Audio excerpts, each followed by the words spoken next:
You only begin to realize later on, but not realizing it came from those alignments. And that's how these astrologers can actually begin to predict certain things that you would do. Real, true astrologers, not the fake ones here, right?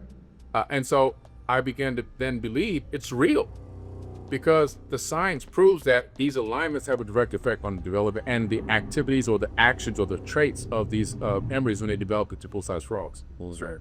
And that's why because for so long the people never went more than 50 miles away from where they were born.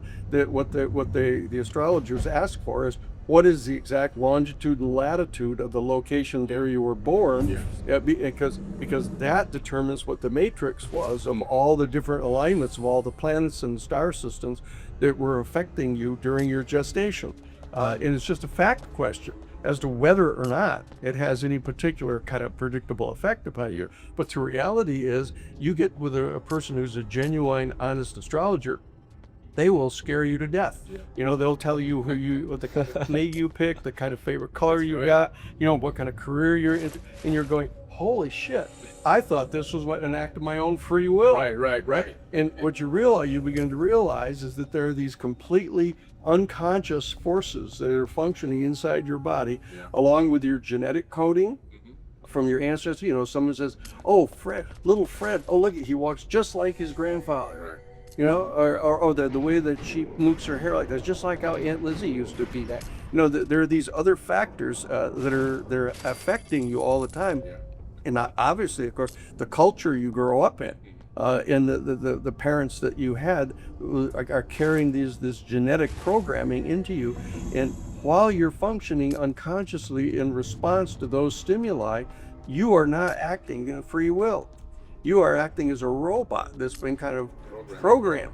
And that's what consciousness is the secret, the big open secret of our human family, that through meditation, you can ascend into a state of consciousness that transcends that kind of programming. Absolutely. And you actually get into a state of unconditioned consciousness from the perspective of which you can make decisions.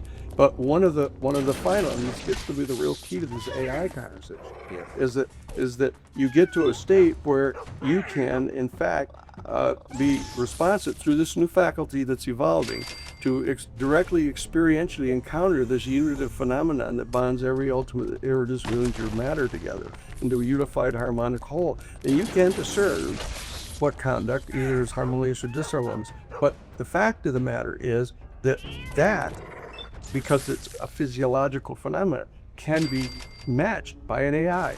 That can be programmed to kick out that signal. The ultimate question is, which is why I love being with you, got with you guys, is that human beings potentially have an additional faculty over and above the sixth faculty, and that is the seventh faculty, which by means of which we may be able to directly experientially reach out into the void that surrounds the sum total of all the mass and energy that make up the entire physical universe, out into the infinite and eternal sea of completely undifferentiated consciousness, out of which the material realm evolved. It was enfolded into being.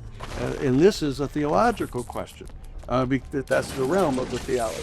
And that is if in fact we have access to that unified, that infinite and eternal field of consciousness, this is the being. But it's not a noun. Right. It's not a noun. It's a verb. It's a verb of being. And to nounify this thing with God is one step off always. You're out of phase by one whole octave. You know, this is not a thing. This is not an individual being. This is being itself, unconditioned being.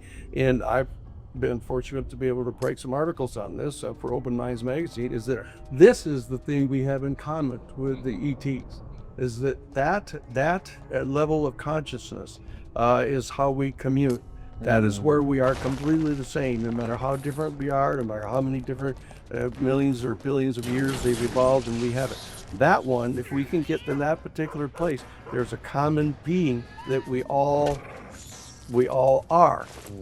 And that's the key to consciousness. Conscience conscience, is the Latin of which is another way of knowing.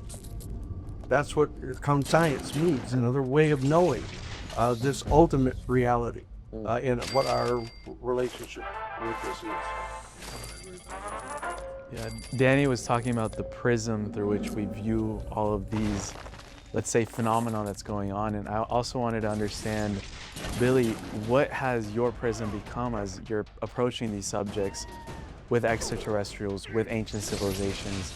And also in that way, you were talking about how a lot of these people in government don't understand how this is happening.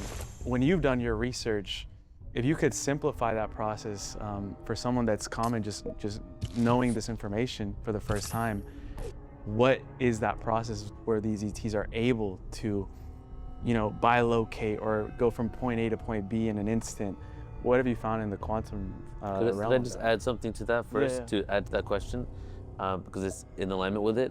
David Grush also said in the congressional hearing, when they said, what are these beings? He said projections of higher consciousness, right? So that's kind of in alignment with what you're sharing here. So what, like, not only by locating, but could you add what that means as a projection of higher consciousness? Well, let's first start by, I feel that there's several types of beings engaging there.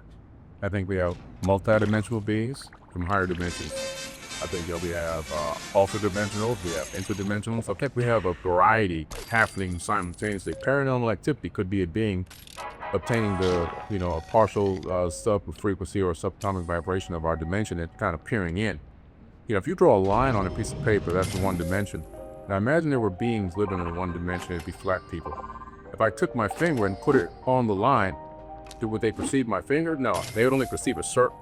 The point at which my finger touched it intersected with their reality, a flat circle. Yeah. Right? Not a sphere.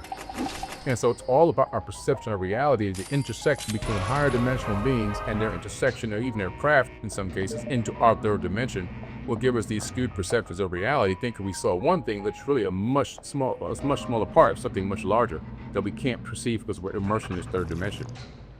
And I think that this ability to go from point A to point B could be done simply, very easily with things like quantum teleportation, for example. They just began to quantum teleport data. This is something new. They took data and they quantum teleported from one place to another. They've been doing particles as well. So now imagine a civilization 1 million years ahead of us being able to quantum teleport themselves, right? Bilocate from one place to another. In other words, they store the location, the rotation, the spin rate, and the vibration of every atom before they are. And they project it to another location and re-coalesce or reassemble it there.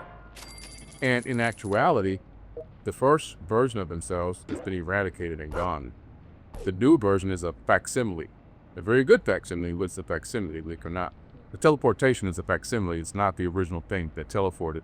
Which is why in some of the Star Trek episodes, they have real science. They're scared to teleport the beginning stages of teleportation because they don't want to be disassembled and die. And